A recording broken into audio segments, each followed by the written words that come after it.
nakatog si Kuya Rex. Napapatulala, iba ba naman?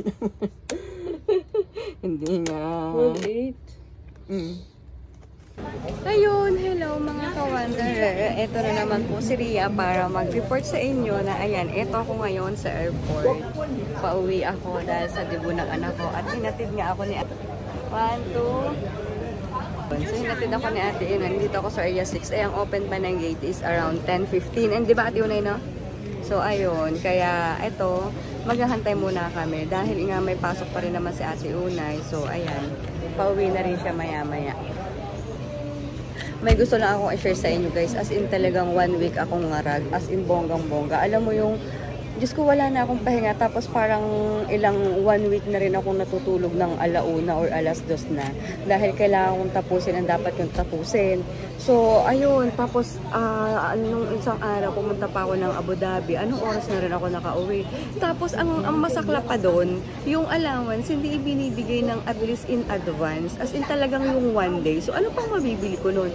But, ayun, buti na nga lang, ayan, kahit papano, nakahabol pa rin naman. Yun nga lang, yung chocolate na pinapa-order sa akin ni ate, hindi ko na nabili. Sorry na lang ate talaga, as in hindi ko talaga siya na-order, as in talagang wala akong time. So ayun, samahan niyo ako sa journey ito dahil mag-stop over ako ng China. Yay! Taray! I love time ngayon. So, eto, tapos na ako sa check-in ng immigration. At guys, nagkaroon ako ng problema actually. It's not just big problem. Maliit lang naman. Dun lang sa baggage ko, excess talaga. Yun nga, actually, hindi naman ganun yun ang issue. But then, kasi the others is actually passing it kahit na mag-excess siya ng 1 or 2 or 1.5. Kaso yung napuntahan ko, ayun, napakaganda talaga ng araw ko. Good luck sa akin. Kasi ang ginawa, talagang pina-exact nila yung kg na allowed sa isang bagahe. So, ano to, China Southern, it's not actually the problem of the airlines, but then it's the problem of the person na nag-a-assist sa inyo sa pag-check-in ng bagahe. So, yun lang. So, ang ginawa ko, bukas-bukas ako, yung pa naman bagahe ko, nakabalot na ng plastic, as in sobra, bonggang-bongga. Unfortunately, pinatanggal ko, then pinabalot ko ulit. O imagine kung magkano nagastos ko, diba? So, para dun sa mga passengers na kukuha ng China Southern, good luck na lang kung palalampasin talaga yung bagahe nyo. But I suggest na better na talagang sakto na lang or at least 0.5 lang yung difference. So, ayun, yun lang. So, nandito na ako, waiting na lang ako ng flight namin and our gate will be open at around 23:45. So, nandito muna ako sa lunch pahinga lang at talaga naman bonggang-bongga. Ang pagod ko, sobra. Tapos, nagtanggal pa ako ng may mga chocolates ako dito sa bag. So, ayun. Good luck. Bye. Ang init, bongga. Ayan, nagtanggal muna ako ng jacket kasi as in attention talaga ako doon sa pagbukas ko ng maleta. Si Ate Unay pa naman, umuwi na siya ng pagkahatid nung malaman yung 10:15 pa yung open nung nung airline. So, ayun, ako lang mag-isa. Tapos, buti nilang may nag-assist sa akin. Yun. Mababait naman talaga yung mga dito. Yun nga lang minsan, makakatagpo ka ng taong wala sa mood. So, that's what I experienced sa pag-check-in ng bagahe. But then, going smoothly naman ang lahat. Dun pa nga pala sa dito sa hand carry ko. Ayan. Magulo kasi itong bag na to. Ayan. Sobrang magulo kasi sa loob niyan. Tapos, nandyan din yung isang pouch ko na ang laman is mga tiyan, yung kutsarang pang tanggal ng sa tenga, gamit sa tenga. Tapos, pa ba? Basta yung mga metals. So, parang na-question yun dun sa sa check-in nung hand carry ko, diba, bago ka makapunta na after mong mapas na immigration, and then may scanning na naman dun sa hand carry. So, ayun, hindi lang ako nakapag-video kasi bawal talaga. So, para maiwasan ng anumang trouble na ma-encounter natin, follow ka na lang sa rules, diba? So, ayun, hindi ako nakapag-yun, na-hold ako. Then, afterwards, chinek naman ng police dito, as in talagang authority, as in talagang walang kaya ka-pride, walang ano, as in, ang babait talaga. Wala talaga akong masabi. So, anyhow, ayun, chinek nga nung police. Then, afterwards, yun lang yung nakita niya. So, sabi ko, hindi ba allowed yan? Hindi naman. Kumbaga, dinouble check lang nila whether yung metal na nandun sa bag ko is somehow ano man tawag doon, parang threat or something dangerous. Tapos nakita nilang pang eme-eme lang. So, ayun, binilig na sinabing wala naman, dineclare na wala. So, ayun, pass na ako, smoothly na uli. And it's really very first time na nangyayari sa akin to. But yun, going smoothly naman ang lahat. Thanks God talaga. Ay, nako. Tapos eto pa, habang nag-aantay ako, may kukwento ako sa inyo. Actually, naging ganito kasi yung talagang pagpapak ko at saka pag-uwi ko kasi really prepared yung sarili ko pero yung mga things ko hindi kasi alam niyo kung bakit. Hi, 2 months prior dito sa ano ko, nagpaalam na ako. So usually, pag ganun, ang company, nagbibigay na talaga ng budget in advance. Though, ano naman, very thankful naman ako kasi nga, hinold yung pera ko. But then, yun nga, ngarag ako. Tapos, ang dami pang pinagawa sa akin ng in a weeks na lang. So, talagang hindi ko talaga maiwasan yung mabwisit, maasar. Kasi yung instead na ang iniisip mo na lang is yung mga pag-alis mo at piniprepare mo ang sarili mo at ang mga dadalhin mo. Hindi mo magawa. So, ayun. Dahil nga not ready sa pag-alis, hindi pa ako nakakamili ng kung anong gusto kong pasalubong. Wala, as in talagang wala. Buti na lang itong si Ate Unay, as in meron talaga yung paunti-unti kasi supposed to be kasi uuwi yata siya ng last year. Ngayon hindi natuloy kasi hindi na nag-renovate yung branch nila. So, ayun, meron siyang mga padala. So, yun lang talaga yung dala ko. Then, afterwards, binili ko lang ng ilang mga gamit yung mga anak ko. Tapos, yun lang, wala na akong ibang dala pa. So, ayun lang guys. Kaya, i-sinashare ko lang sa inyo kasi alam niyo ba yung parang rush ka in just last minute. Yung parang gano'n. Ngarag talaga ako. Tapos, one day prior sa paglipad ko, kahapon, nagpunta pa ako ng Abu Dhabi. Alam mo ba, namumulikat ako, nagkakrams ako kasi nga, tagtag talaga ako for 2 weeks. As in, ang dami kong ginawa. Talagang, hindi ko alam. Siguro pagdating ko ng Pilipinas, super, talaga ako. Yung bagsak yung katawan ko. So, ayun. But then, despite of, paano pa rin yung adrenaline ko, sana hanggang pag-uwi. Yun lang. I hope magkaroon ako ng smooth flight.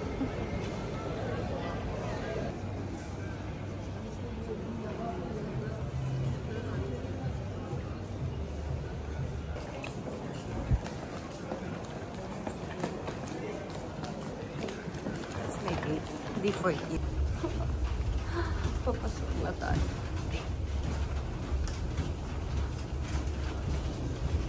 Let's go!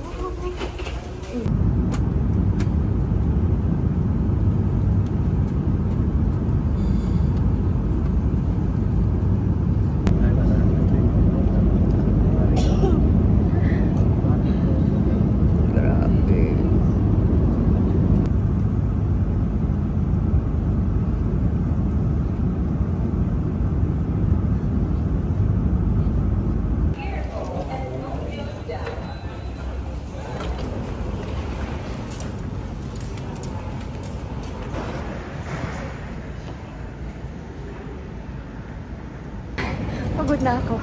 Already arrived in China. Hindi kasi ako sa window seat nakaupo, kaya hindi ko nakakanin yung labas. So, ayun, ito lang sa loob ng airport. Ay, andito na ako sa airport ng China. And, mas prepare ko pa rin ang UAE.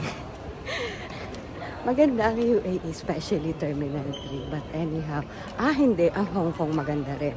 Pero ito ang airport ng China International Airport. Dahil nag-transit ako dito, as of this moment, ang pinipili ko talagang flight is, may stopover or may connection flight. Kasi, ako, alayo ba naman kasi nung nilakad. Kasi para makita ko rin yung iba't ibang klase ng airport nila. Though I can compare yung mga airport na napuntahan ko na. Napuntahan ko na to dati. Kaya nga lang, kumbaga, hindi pa ako ganun kaano sa social media. So, ayun. Picture tayo. So, dun ako sa A50. Pakita ko sa inyo yung gate.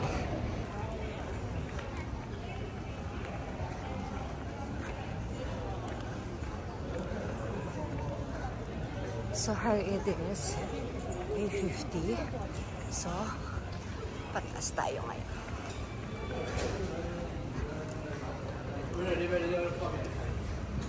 Ito duty free.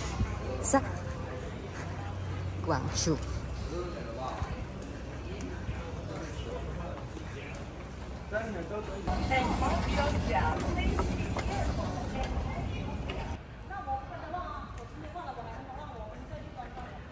Parang namamasyal lang ako sa Dubai Mall.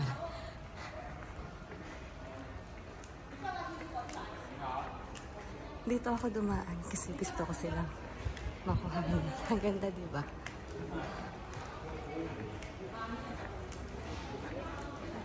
Galing.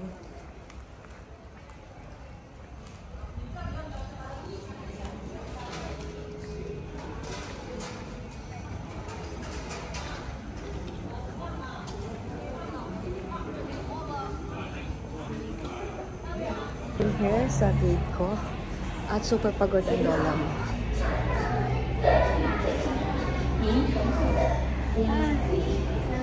Napagod ako, ang layo, grabe. Yung exercise ko ng isang dito, isang lakaran ko lang. Grabe po.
I finally got in the airplane.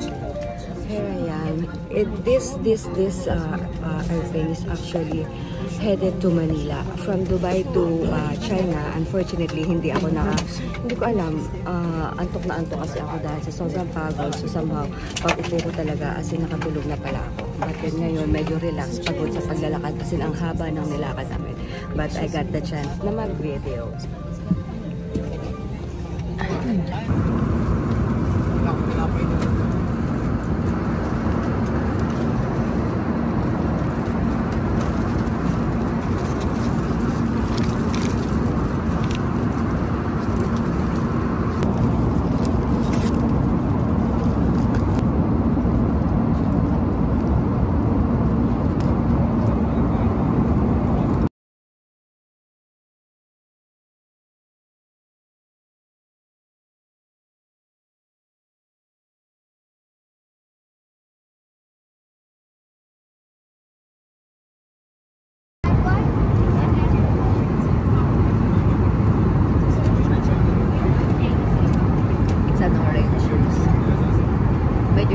Maganda yung pag-inom ko ng Starbucks kanina. So, ayun.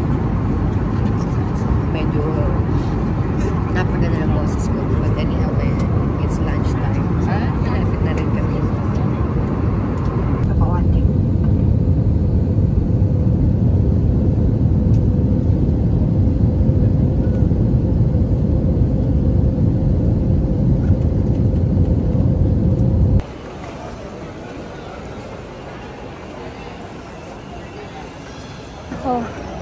Grabe, kakapagod.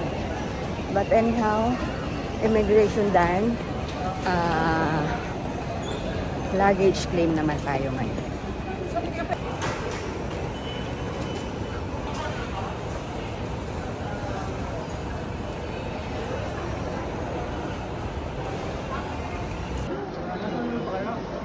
Ayun na si Mami, nararamdaman ko ng pusod ko. Kumikibot-kibot ka. Pati huwag naman nakita ko ng feels ka, Air. Bakit?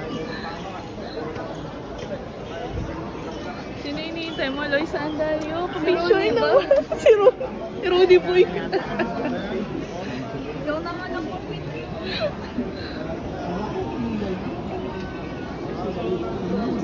Nakita ko na. Nararamdaman na ba ng pusod mo?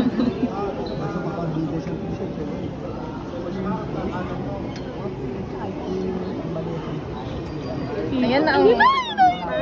Bo, may ano? Kumaway kasi.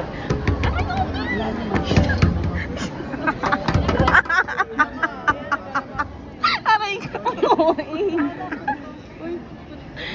Wala, matagal na. Huwag mo iwan, bodyguard kita. Ina, bodyguard ako ni Lois. Ayaw tawag yan. Yari ko. Hi,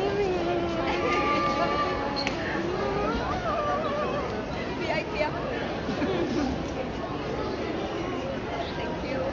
Meet Loisa Andalio. Hi! Ay, si Loisa. Kala mo siya yung galing ano yun. Para siya yung... Ikaw ba nag-Dubai?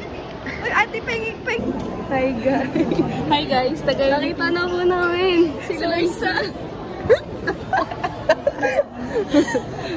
Daig pa niya talaga yung mga lumilipad din, no? Siya pa yung naka-shades talaga. Pakita ka naman.